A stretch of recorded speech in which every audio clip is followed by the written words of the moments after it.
Kalau Islam Arab ini kata Mbah Mun, kalau Islam Arab itu contohnya kayak pohon kurma, jadi kuat.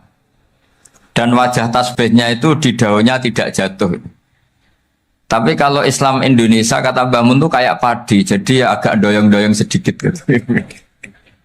Jadi untuk menghadapi angin besar itu pilihannya dua, Anda kekar kayak kurma atau fleksibel kayak padi. Jadi ya doyong-doyong sidik gitu ya. Ada koruptor sowan salam templeknya ya diterima gitu ya. Ada calon bupati cantik ya didukung, pokoknya agak-agak doyong gitu.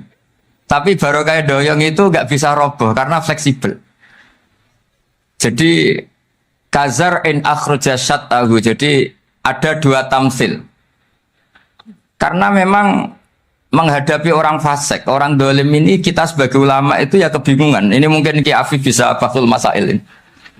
Karena pertanyaannya gini, saya berkali-kali digojlok sama bapak saya. Berteman orang fasik hukumnya gimana? Pasti dijawab haram. Tapi kalau pertanyaannya dibalik, membina orang fasik hukumnya gimana? Baik. Dan bisa membina kalau berteman.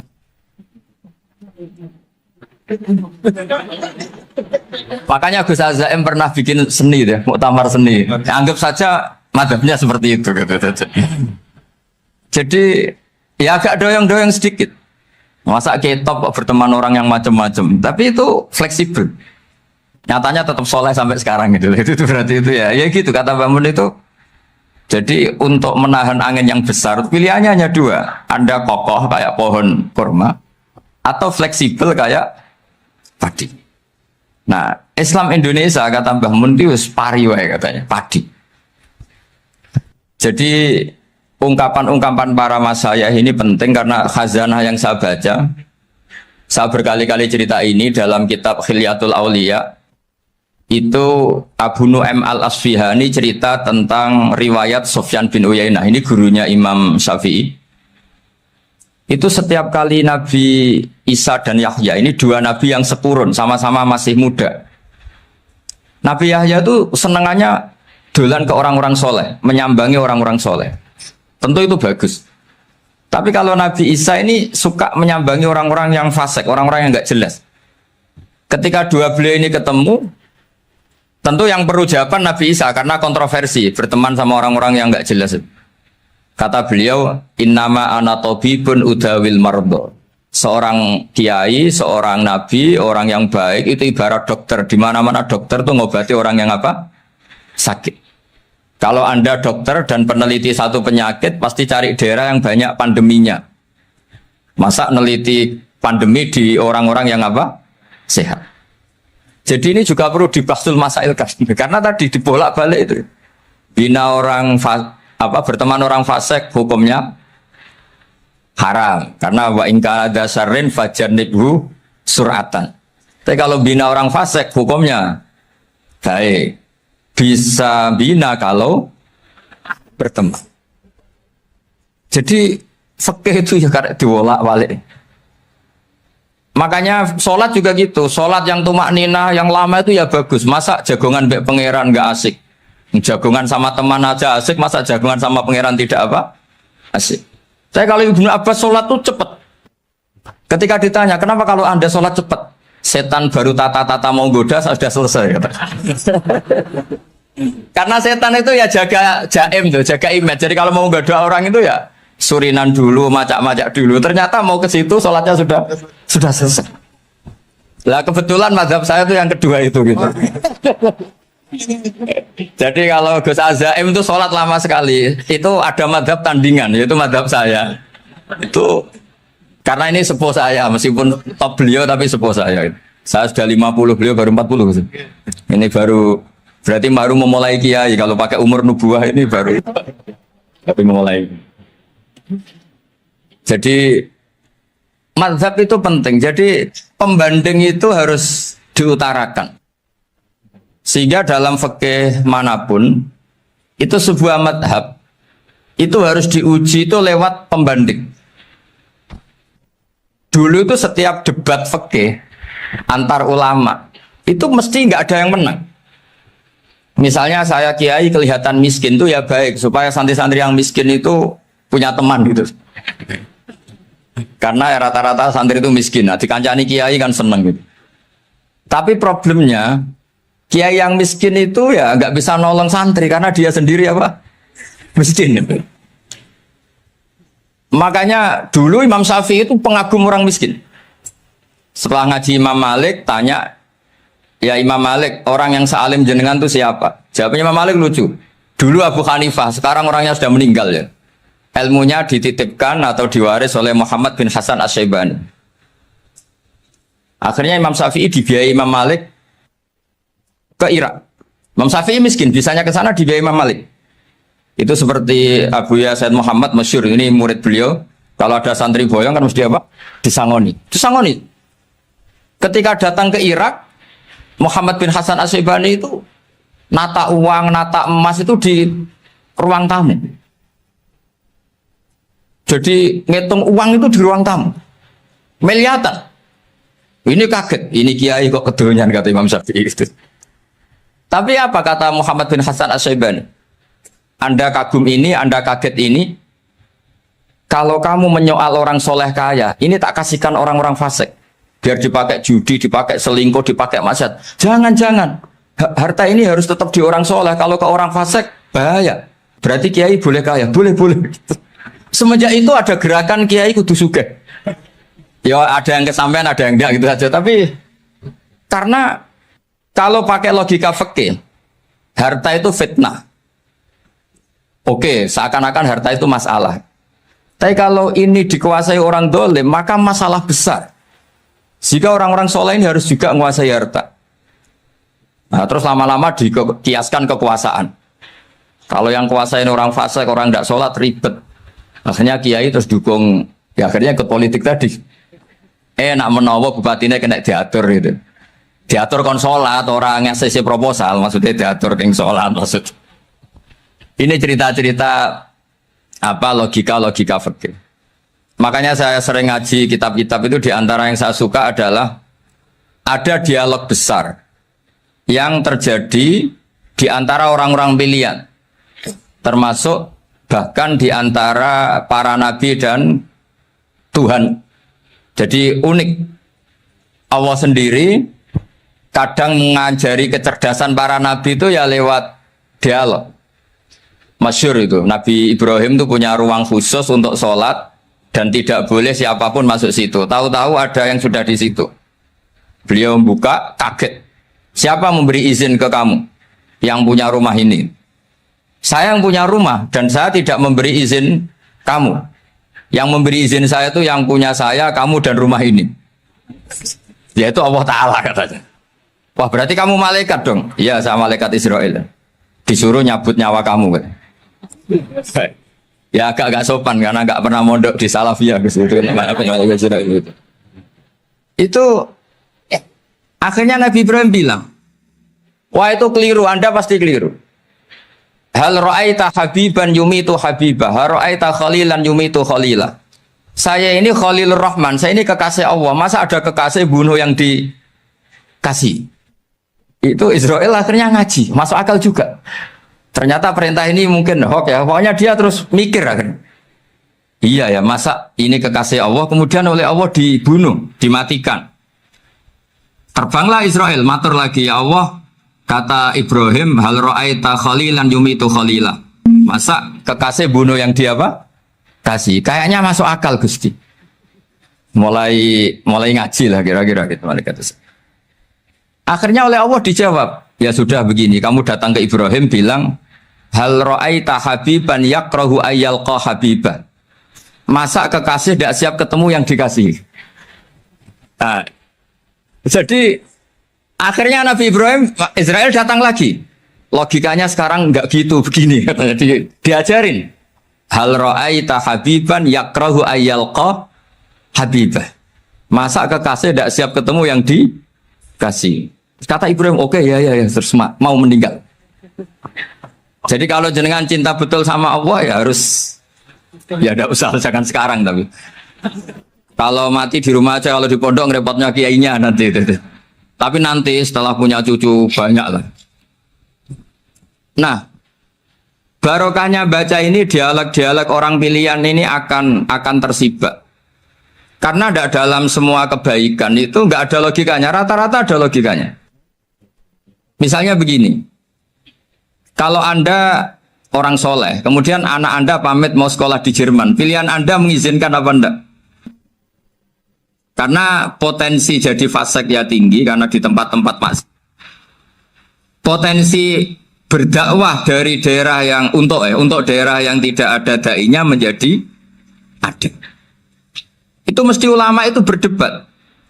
Misalnya punya anak pamit mau kembali atau keluarga. Yang satu cara berpikir optimis. Awal ada dai di beberapa negara Eropa itu ya barokahnya imigran, pekerja, mahasiswa. Dan semua itu bumi Allah, harus ada tasbih, harus ada tahmid. Dan itu harus dimulai dari kemauan atau mengizinkan anak asuh kita ke sana. Tapi di sisi yang lain potensi jadi fasik itu tinggi sekali. Mana iman pas-pasan. Nah hal-hal seperti ini itu pasti jadi perdebatan. Dan kita harus menjawab. Dan tadi kayaknya di semua Basul Masail Pondok Salafiyah jawabnya pede semua, nggak ada ragu, nggak ada khilaf. Baguslah kalau pede. Meskipun nanti mungkin ada ulama lain yang cara berpikir apa? Berbeda. Sehingga ini saya cerita ya. Sehingga di kitab-kitab fikih, misalnya saya kok hidup di Bali sudah punya komunitas ngaji. Itu kok saya pindah ke Sukorejo sini. Banyak ulama yang mengatakan haram. Karena membiarkan bumi Allah yang sudah pernah ada orang yang sujud kemudian ditinggalkan kosong dan kemudian dikuasai orang yang tidak sujud. Jadi dianggap itu pembiaran. Jadi banyak di kitab Qalyubi, sarahnya Mahalli, jika ada seorang muslim yang hidup di negara orang kafir, dia nyaman, tidak dapat teror, itu nggak boleh lagi pindah ke negara Islam yang sehat. Karena takutnya li'alla yastauliyal kafir tilkal buka'ah, supaya bumi itu tidak dikuasai orang kafir. Jadi ini hal-hal yang para fuqaha itu harus berdebat. Karena ini masalah-masalah furu'iyah. Sehingga mulai dulu ya banyak ulama yang nyun sewu berpolitik. Mulai Wali Songo sampai sekarang alhamdulillah yang minat banyak. Mungkin bedanya ikhlas sama tidaknya. Tapi kalau saya pernah dikeluhin utusan dari ya komunitas. Islam Indonesia itu dulu itu ceritanya banyak yang dari Kamboja. Kalau dulu orang cerita itu orang Cempa. Itu setelah di Indonesia besar Wali Songo dan Brawijaya 5 itu sudah mulai oleng. Itu singkat cerita mereka berpikir ingin bikin kerajaan apa? Islam di Demak Mintoro dengan raja pertama yaitu Raden Fatah. Karena Raden Fatah ini putra Brawijaya. Padahal setelah jadi kerajaan ini era cucu sudah konflik berebut kekuasaan. Akhirnya sampai jadi Jipang, jadi Jogja, jadi Solo dan seterusnya. Tapi kata Mbah Mun itu tetap barokah. Karena orang Islam terus terbiasa mimpin. Sekeliru-keliru sidik, sebagai orang Islam biasa mimpin. Sehingga zaman Mbah Hashim ya sudah mimpin Masumi, zaman Ki As'ad pengaruhnya besar. Sampai sekarang Kiai-Kiai pengaruhnya besar. Nah barokahnya Kiai-Kiai pengaruh besar ini sampai moral jadi ukuran. Misalnya sekarang ada calon bupati kok nggak sholat, itu pasti kalah. Jadi sholat itu jadi tolok ukur untuk calon apa? Bupati. Meskipun mungkin punya efek pura-pura sholat, tapi nggak apa-apa lah. Sementing moral ini jadi ukuran. Sementara yang di Thailand, di Patani, itu karena dulu pelajarannya tasawuf, itu orang nggak ambisi mimpin dunia. Tahu-tahu dipimpin. Dan akhirnya nyuwun sewu ya saage Islam-Islam yang dulu terlalu tasawuf karena nggak punya pengalaman memimpin, akhirnya lazimnya konsekuensinya hanya dipimpin. Tapi Islam Indonesia beda karena kulino mimpin itu akhirnya dari orang Islam biasa menjadi Islam yang sholat sampai Islam yang bisa ngaji itu bisa mimpin negara. Tentu yang paling populer dimulai Gus Dur. Jadi ini sesuatu yang barokahnya istihad para kiai, sementing Islam kulino mimpin. Sehingga di Indonesia itu barokahnya itu, kebaikan itu jadi tolok ukur. Ada orang kok terkenal koruptor, atau terkenal nyuwun sewu selingkuh, atau terkenal apa, itu pasti tidak jadi. Karena moral itu menjadi tolok ukur. Dan itu adalah politik para kiai. Jadi ini saya cerita, dan itu negara juga akhirnya untung karena seleksi agama sama negara itu sama-sama kiai ya bilang negara harus dipimpin orang soleh, negara juga bilang seperti itu. Nah, ketokohan-ketokohan para beliau-beliau ini yang maulah bekerja sama dengan Umarok. Kita tahu dulu Pak Harto ya rawuh ke sini ketika Muktamar 84, rawuh ke Ki As'ad, ketika mau kembali ke Khittah juga dirembuk oleh ulama dan Umarok. Dan akhirnya ini menjadi negara yang alhamdulillah semoga selalu menuju baldatun thayyibatu wa rabbun ghafur. Nah, kemudian di sini saya tabarruk dengan Said Muhammad, gurunya Kiai Haji Azaim. Saya mau cerita tentang amaliyah tadi. Saya sebetulnya nggak niat bacakan bab itu, gara-gara ada khataman jumlahnya banyak saya jadi pusing. Ini panitianya tanya, khatam betul apa enggak? Iya, Gus, khatam betul. Tapi kayaknya saya tidak yakin itu. Karena saya ini kan dari pondok tahfidz itu. Biasanya anak khataman ini ya rodok bodoni itu loh. Dibaca buanter sing nyemak mau ndelok pojok etok. Mergo kebanteren. Nah, akhirnya lafat-lafat yang di tengah itu enggak di apa? Baca. Tapi ya semoga dimaafkan Allah lah. Yang jelas itu enggak. Tapi saya mau cerita ya. Jadi cara berpikir Said Muhammad ini nanti juga saya teruskan di Ma'had Ali. Ini saya baca ya. Di antara yang diyakini madhab Malikiyah, ini saya baca saja teksnya. Jadi ada riwayat namanya, kalau Said Muhammad bahasakan itu Ataqoh Somadiyah. Kalau di Indonesia kadang orang bilang Al-Ataqoh Al-Kubro, yaitu dengan membaca surat Ikhlas. Di sini jumlahnya hanya 100 kali, kila 1000 kali. Tadi berapa teman? 700-an, 700 juta. 700 juta ini sudah susuk banyak ini. Di sini hanya 40, riwayat lagi 100, 1000. Terus sampai tadi berapa? 800 juta. Wah, ini sudah susuk ini. Itu anak cucu sampean pasti masuk surga itu kalau gitu. Ini saya baca, ini kitabnya Said Muhammad ini. Suratul Ikhlasi wal Itqu minan nar. Akhrajat Tabrani fil Kabir an Fairuz ad-Dailami wa Ibnu Ukhtin Najasi. Waqad khadaman Nabiyya sallallahu alaihi wasallam. Orang ini jadi khadimnya Nabi. Qala Rasulullah sallallahu alaihi wasallam, "Man qara'a qul huwallahu ahad mi'ata marratin fi shalat ghairiha katabahu lahu bara'atan minan nar." Ini hanya berapa ini? Mi'ata marrah. Berarti kalau satu orang itu cukup 100. Tadi sudah untuk 7 turunan tadi untuk orang berapa? Ya, untuk 7 turunan cukup ya? Untuk 7 turunan. Ya sudah susuk ini, sudah susuk ini. Duh, ribet ini. Nah, ini tak cari pembenarannya, ini supaya keren. Ini di halaman 188 Abwabul Farad. Warwa Ibrahim bin Muhammad al-Khiyari fi fawaitihi an Hudzaifah marfu'an. Man qara'a qul huwallahu ahad alfa marratin faqad ishtara nafsahu minallah. Berarti 100, ada riwayat lagi 1000. Nanti tak carikan lagi yang berapa? 1 miliar. Jangan banyak-banyak. Nah, ini saya baca ya. Wa hadzal adatu huwa al-ma'rufu bi ataqatis somadiyah. Wa qad nassa jama'atun min mutaakhiril malikiyah ala istihbabi ataqatis somadiyah.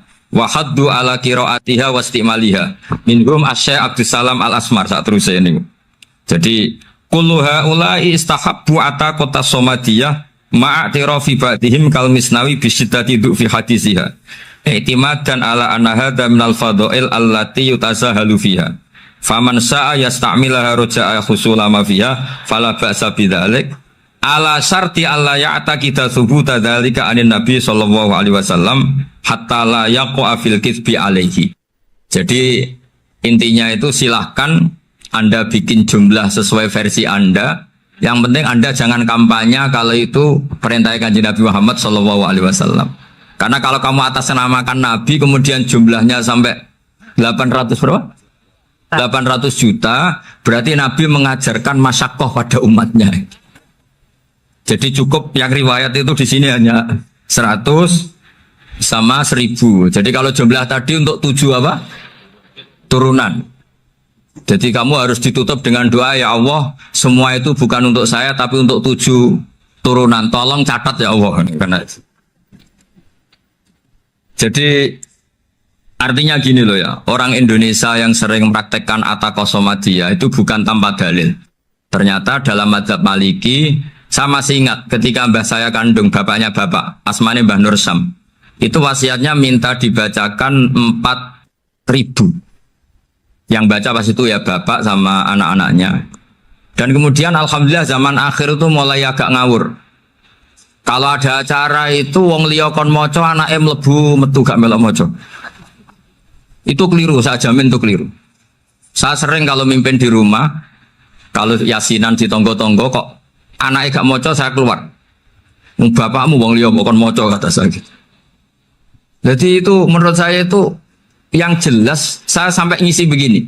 Yang ada riwayatnya itu idza mata ibnu adam min qata amaluhu illa min salasin shadaqatin jariyah au ilmin yuntafa'u bi awaladin sholihin yatullah. Itu tidak ada di hadis au kiyayin sholihin yatullah. Yang ada itu awaladin apa? Sholihin. Jadi anaknya harus ikut. Kalau tidak ada usah kata. Akhirnya anaknya dawuh tinggi Gus nggih. Wah, akhirnya tak kei jagung paling akeh kula mendet sithik. Wong aku ora anake kok. Kadang-kadang enggak orang lain baca buahnya anaknya mau mlebu metu mau enggak no tamu mbek rokokan. Itu harus ditobatkan itu. Keliru itu. Karena nasnya bukan aukiyayin solihin tapi awaladin solihin. Ini bukan provokator, ini memang ya harus seperti itu. Nah terus tentang tadi la ilaha illallah yang didawahkan Gus Azaim. La ilaha illallah itu penting sekali, cuma saya mohon itu dielmoni lah. Jadi dulu kalimat ini menjadi spesial karena dielmoni, karena dimulai dari fa'lam annahu la ilaha illallah.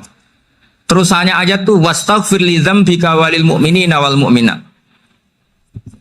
Saya ulang lagi ya. Terusannya ayat tuh wastaghfir li dzambika walil mu'minina wal mu'minat. Makanya menurut mazhab Sadili, kamu disuruh baca la ilaha illallah dulu, jangan istighfar dulu. Saya ulang lagi ya.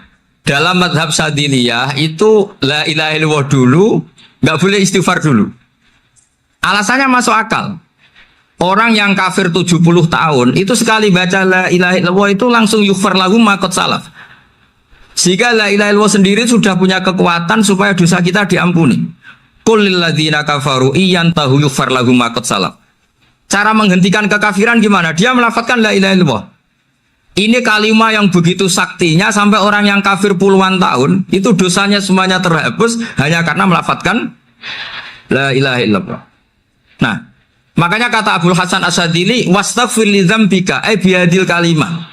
Seseorang sah di istighfar itu kalau melafadzkan la ilaha illallah. Misalnya ada orang kafir mati kafir, sah enggak anak cucunya mengistighfari dia?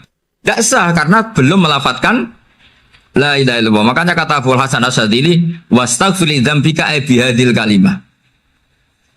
Sehingga lafadz ini spesial betul.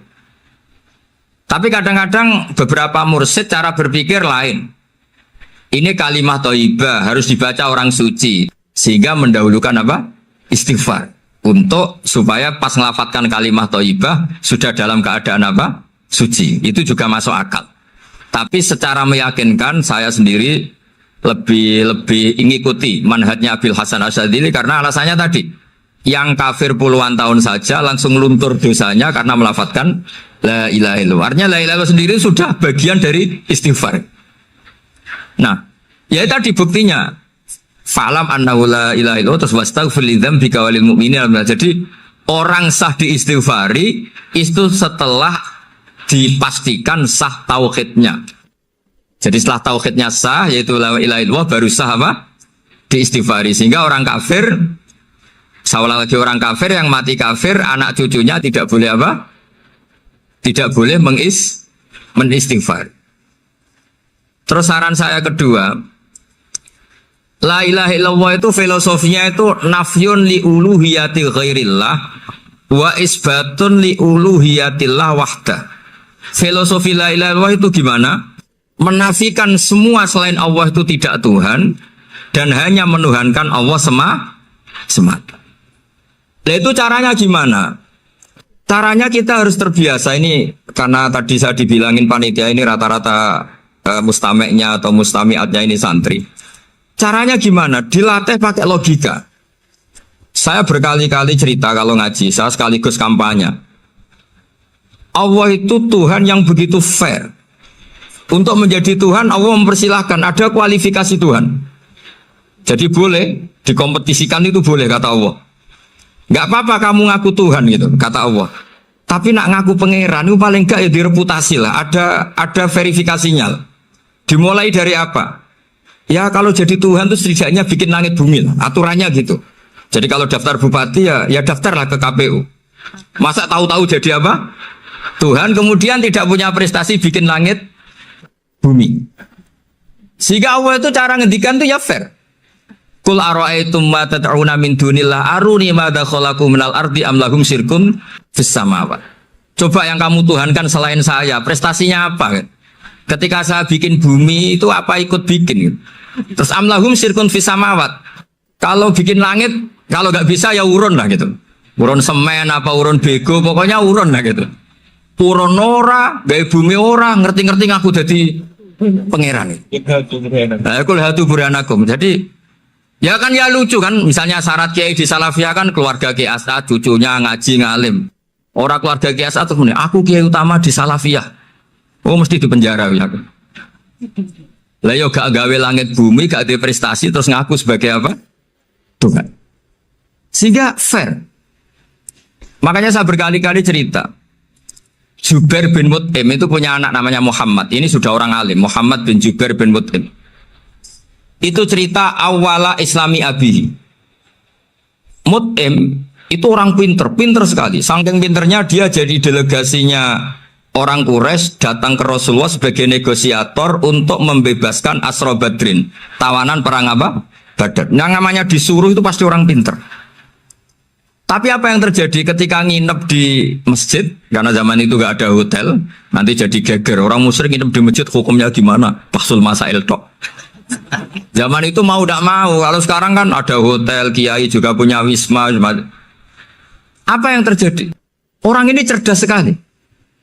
Dan delalah Nabi pas sholat maghrib itu baca wattur wa kitabim mastur sampai am khalaqus samawati wal ard.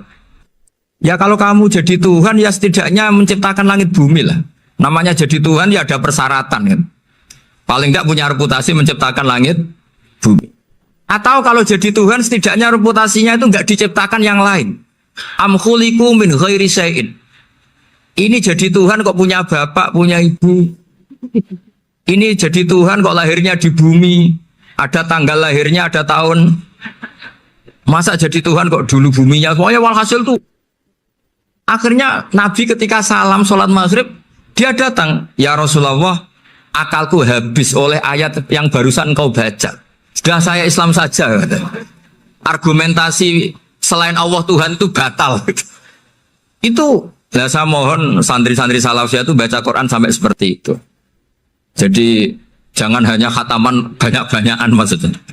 Ini bukan nyindir ini, ngamuk ini. Jadi ya khatamannya tadi lah 1000 atau berapa lah, jangan banyak-banyak. Juga kasihan malaikat yang nyatet kan. Wong baru subhanallah alhamdulillah aja di tag hadisnya abad al malaikah gak ditete. Itu baru subhanallah alhamdulillah itu sudah mencapaikan malaikat. Makanya saya wiridan tuh arang-arang kasihan malaikat karena nanti jadi itu ya ada madhabnya itu jadi kalau Gus Azaim sholat lama tak saingi sholat cepet tuh sama-sama ada madhabnya.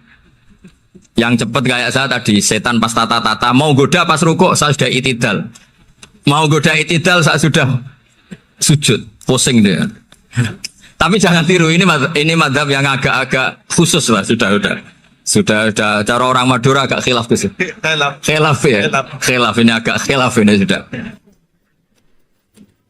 Tapi saya ingin lah sampean kalau ngaji Quran itu dilatih berlogika. Jadi Allah itu fair.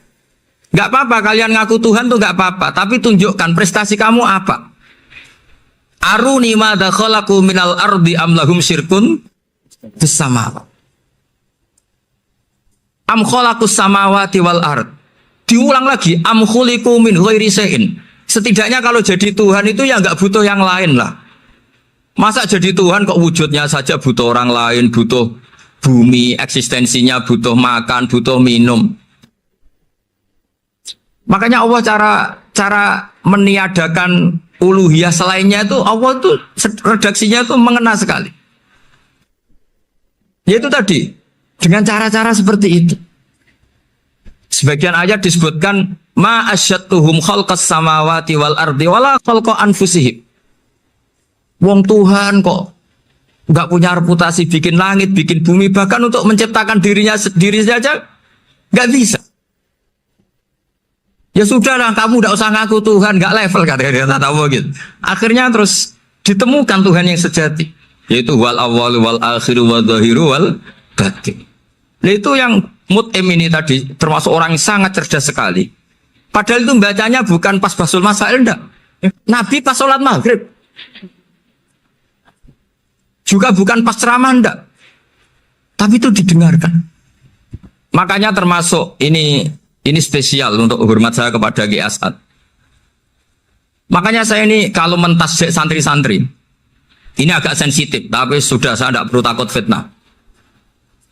Saya termasuk kenapa saya ingin jadi ahli tafsir, tentu yang membentuk itu Mbah Maimun dan bapak saya. Bapak saya itu hafal Quran kayak hafal Fatihah. Saking senangnya Quran itu. Mungkin bisa kamu saingi itu. Itu adalah orang kafir itu bisa paham Quran. Itu sangat menyinggung saya. Orang kafir itu bisa paham Quran. Ketika Umar Islam itu karena mendengar apa coba? Mendengar apa? Quran. Dan itu masih kafir apa sudah Islam? Masih kafir karena kalimat-kalimat yang di Quran itu begitu jelas wal kitabil mubin sehingga didengarkan orang kafir pun tuh ngefek. Makanya ketika Umar datang ke saudari putrinya kemudian dengar Toha ma anzalna alaikal Quran apa?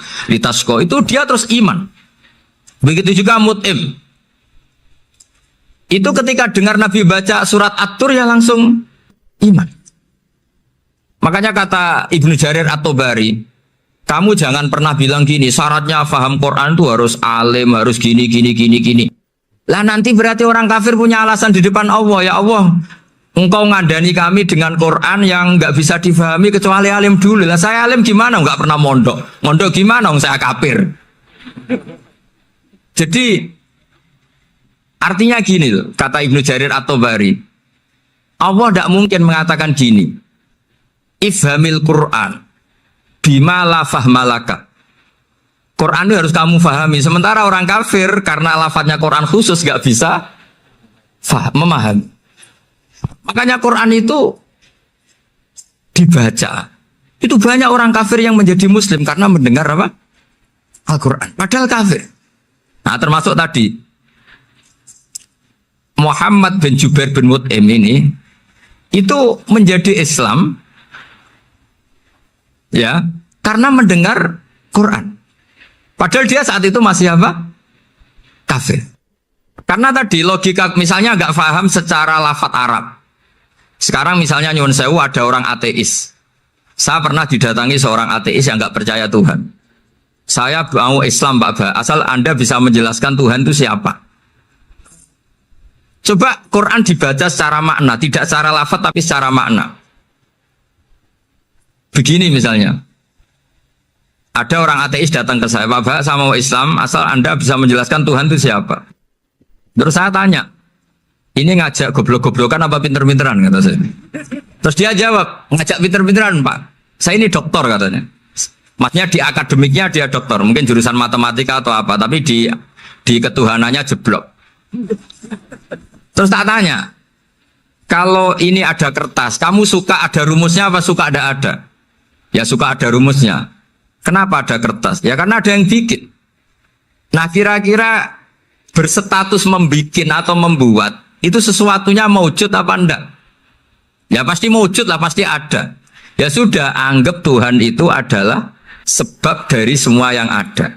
Masa alam yang seperti ini, langit dan bumi ini maujudat, kemudian kamu katakan kholaqohal adam, bahwa alam raya yang maujud ini diciptakan oleh ketiadaan. Ya juga, berarti Tuhan itu ya. Ya itu yang namanya Tuhan. Lah mulai dulu kiai-kiai ngomong gitu kan saya Islam katanya. Jadi kiai-kiai itu kadang-kadang kalau dakwah pokoknya KB itu digawe Tuhan. Beda dengan dakwahnya orang-orang mantek. Orang-orang mantek itu kan nggak pernah nyebut Allah. Ini alam hawadis, la budda min muhdis. Meskipun mereka, nah muhdis ini menurut Islam namanya Allah. Tapi sebetulnya kan nggak langsung bilang Allah. Jadi tak kasih tahu, alam raya ini mewujud nggak? Ya mewujud Pak. Bisa nggak sesuatu yang nggak ada menjadi faktor wujudnya yang ada? Ya nggak bisa, namanya nggak ada itu nggak bisa jadi faktor. Lah itu hebatnya ulama-ulama kita ketika mengenalkan Allah itu siapa? Zat yang wajibil wujud. Jadi kita ini kalah pinter be ulama-ulama dulu. Ya alhamdulillah kalahnya sama ulama dulu. Kalau kalah sama ulama sekarang isen lah. Jadi ulama dulu sudah pinter. Pasti pertanyaan dasar manusia, hadil maujudat tuh man khalaqaha? Siapa yang menciptakan? Kalau kamu langsung jawab Allah atau Tuhan, mereka pasti tidak nerima. Ya jawab saja, hadil maujudat mesti khalaqaha maujudun. Nah berhubung maujud ini berstatus pencipta harus super. Lah super ini oleh ulama disebut wajibul wujud atau musabbibul asbab yang oleh Islam dinamai Allah. Tapi kita langsung ngomong Allah ya mesti aja bingungkan kan bagi yang bingung maksudnya. Ya saya mohonlah kalimat-kalimat la ilaha illallah itu diamatilah, diresapi sampai seperti penjelasan saya ini sehingga punya kualitas ilmu. Karena syaratnya memang fa'lam, harus punya kualitas apa? Ilmu. Ilmu itu apa? Ma'rifatus syai' ala ma huwa alaih. Mengenal sesuatu sesuai detail-detail sifatnya sesuatu itu. Misalnya kalau Allah sudah jadi Tuhan, ya harusnya qabla kulli syai'. Masa Tuhan sama yang dituhani wujudnya dulu yang dituhani. Ditemukanlah sifat awal atau qadim. Makanya benar Gus Azaim tadi kalau sudah bertauhid harus hafal akidah berapa khamsin. Dimulai apa? Wujud. Kenapa harus dikatakan wujud? Karena alam raya ini kadung maujudan. Hadhil alam maujudun. Masa maujudun khalaqahul adam? Masa maujudat khalaqahul adam? Nah itu yang disebut am khuliqu min ghairi syai'in am humul khaliqun. Jadi saya mohon semohon-mohonnya cobalah tradisi-tradisi lihat baru ayat ini dihidupkan lagi sehingga kita baca Quran itu sekaligus menjadi orang yang sangat argumentatif. Karena Quran adalah qul falillahil hujjatul baligh. Dilatih. Jangan bosan dilatih. Makanya kalau saya baca ayat-ayat seperti itu cek fair Allah. Fair betul. Enggak apa-apa saya punya pesaing kata Allah, tapi yang imbang dong. Pas aku gawe langit ya bantulah atau ada langit tandingan lah kira-kira gitu. Kalau saya bikin bumi ada bumi. Nah misalnya sekarang orang Cina bikin matahari, materinya dari mana coba? Dari yang sudah ada sekarang kan? Tetap saja agak ikut bikin kan? Tapi kalau Allah bikin langit bumi minal adam minal wujud. Kalau mereka paling rekayasa yang sudah wujud adik. Nah harus sampai seperti itu. Sampai kata Gus Azim kul hatu apa? Burhanakum dan. Jadi ini cara-cara kita untuk menguatkan iman. Aruni madza khalaqu minal ardi am lahum syirkun fis samawati. Terus kata Allah, itu nih bi kita min qabli hadza au asaratim min ilmin. Kalau kamu enggak setuju teori ini kata Allah, cari kitab suci versi Anda. Aturan jadi Tuhan itu apa coba? Ya tetap saja semua kitab suci akan mengatakan di mana-mana Tuhan itu pencipta langit dan bumi. Jangan yang lahir di bumi jadi Tuhan. Jangan Lata Uzza jadi Tuhan. Jangan karena sakti jadi Tuhan. Nah ini di sini pentingnya ilmu balaghah, ilmu mantek yang alhamdulillah di pondok-pondok kita masih diajari. Makanya kata mantek sebetulnya ilmu akal hanya menemukan hadil maujudat khalaqaha maujudun. Nah yang maujud ini siapa? Ya wajibul wujud. Nah kemudian Islam menamai ini Allah Subhanahu wa ta'ala. Makanya ulama dulu itu kalau ngetikan Allah itu siapa? Zat sing wajibul wujud. Itu filosofinya luar biasa. Karena dengan seperti ini bisa menafikan teori ateisme bahwa alam raya ini diciptakan oleh ketiadaan. Makanya saya bilang tadi ngajak goblok-goblokan apa pinter-pinteran gitu. Lah nek ngajak goblok-goblokan yang ini hadhil maujudat khalaqahal adam. Terus kita goblok bareng. Loh iya kan barang maujud diciptakan yang tidak maujud. Wong ora wujud kok mempengaruhi sing wujud. Ya monggo nak goblok bareng kata. Akhirnya, kok Gus, saya ini dokter masa kamu ajak goblok? Ya sudah pinter saja kata saya. Alhamdulillah karena debat kecil ini dia menjadi nyaman lagi dengan apa? Islam. Memang saya tentu nggak bisa disalahkan doktoralnya karena di ilmu yang selain apa? Teologi gitu. Tapi kan polanya dia pasti pinter. Makanya ini sekaligus mengingatkan anak-anak lah. Kecakapan menjelaskan itu harus dilatih karena di antara kelebihannya Quran itu wal kitabil apa? Mubin, yaitu kitab yang punya kemampuan menjelaskan. Ini yang terakhir saya beri contoh. Terakhir ini penjelasan Quran. Dulu orang kafir itu cara berpikir itu begini, Muhammad, urusan kita ini banyak, problem kita banyak. Masa iya urusan yang banyak ini cukup dengan satu Tuhan? Kalau problem banyak ya Tuhannya harus banyak. Ada Tuhan pohon, Tuhan hujan. Ya kayak Cina itu ada Dewi Kuan Im keberuntungan, ada yang sial. Yang pokoknya diurus yang banyak lah. Maka mereka bilang aja'alal alihata ilaha wahida inna hadza la syai'un ujab. Ini aneh, urusan banyak kok Tuhannya satu, ini aneh lah. Tapi Nabi secara sabar, dan yang diomongnya orang kafir. Tidak anak Mahatali, orang kafir. Jadi nanti kalau anak Mahatali gak paham Quran, kebangetan, orang kafir saja paham. Akhirnya Nabi secara santai, secara rileks memberi penjelasan gini. Kalau Anda menjadi buruh, kalau orang Arab dulu bilang abdan, kamu suka nggak punya majikan banyak, perintahnya beda-beda, semuanya memaksa kamu untuk nurut. Sama punya majikan satu yang baik. Ya nggak suka lah Muhammad kalau majikan saya banyak, semuanya berhak merintah saya, tidak enak. Majikannya satu saja. Terus kata Nabi, Tuhanmu itu majikan kamu. Kalau Tuhannya banyak, kamu bingung. Berarti perintahnya banyak. Akhirnya mereka paham. Dan itu segampang itu Allah memberi penjelasan. Dorobawa masalah rojulan. Fihi syuraka umutasyakisuna wa rojulan salamal lirojul. Hal yastawiyahani masalah. Alhamdulillah. Langsung diberi analogi. Kalau kamu jadi buruh, punya majikan banyak, yang perintahnya beda-beda. Kemudian jadi buruh yang majikannya satu, kamu milih mana? Ya milih satu Muhammad. Ya sudah. Kalau Tuhannya banyak, perintahnya banyak, kamu juga bingung. Langsung menjadi faham. Nah, ketika ada orang tidak ikhlas, Nabi cara memberi penjelasan juga gampang. Misalnya saya dikasih uang Gus Azaim 1 juta. Kemudian matur nuwun saya sama Pak Afif. Ya, aneh nggak? Saya ini orang aneh nggak? Orang aneh nggak? Itu Nabi kalau mencontohkan orang tidak ikhlas gitu. Kata Rasulullah, orang tidak ikhlas itu sebagaimana orang beli budak. Min kholisi mali. Budak itu dibeli dari uangnya sendiri. Kemudian fa'amila hadal abdu, budak ini kemudian bekerja dan a'tohullatahu. Hasilnya dikasihkan sama orang lain. Terus Nabi memberi percontohan. Ayasurrukum ayakuna abdukum kadzalik. Apa kamu suka kalau budak kamu seperti itu? Dulu orang-orang dulu kan beli budak untuk disuruh bekerja, terus disuruh setor apa hasilnya. Jadi budaknya kamu yang beli, yang biayai. Kalau sekarang mungkin gak ada budak, gini lah. Saya nyuruh Zaid, tak kasih mobil, tak kasih bensin, tak kasih uang jalan supaya narik angkot. Hasilnya disuruh ngasihkan saya. Ternyata dikasihkan orang lain dan matur nuwun sama orang. Kamu suka punya budak seperti itu? Ya tidak suka ya Rasulullah. Ya ibaratnya seperti itu. Bumi yang bikin Allah, nyawa kamu yang bikin Allah, semua fasilitas dari Allah. Kemudian kamu menyembah selain Allah. Segampang itu. Dan Nabi telaten sampai dulu yang mayoritas orang kafir menjadi mayoritas Muslim. Dan semuanya tanpa paksaan. La ikroha fiddin. Karena qad tabayyana rusdu minal ghayy. Ya, cara tabayana gimana? Yaitu punya kemampuan menjelaskan. Wal kitabil apa? Mubin.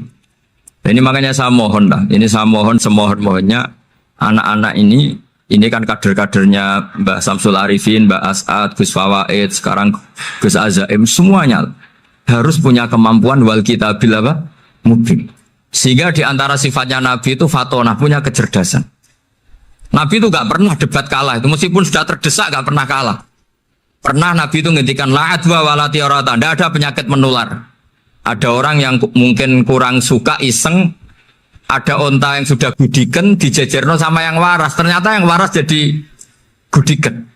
Akhirnya Nabi diundang lah kira-kira gitu. Ya Rasulullah, kata engkau gak ada penyakit menular, tapi ini onta yang gak gudiken tak jejerkan yang gudiken ikut gudiken, berarti kan menular. Nabi santai jawab, faman jarrobal awal, lalu yang pertama gudiken ketularan siapa katanya. Wah kalau ini asli Nabi ya, ya sudah seperti itu.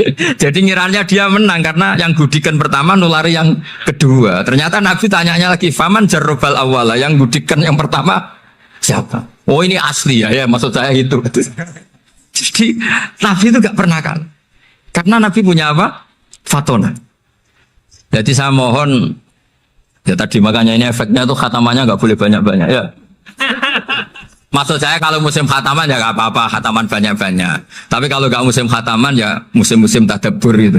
Tapi kalau ini musim khataman ya monggo lah. Cuma saya kok kasihan malaikatnya tadi itu. Ya, matur nuwun minta maaf. Assalamualaikum warahmatullahi wabarakatuh.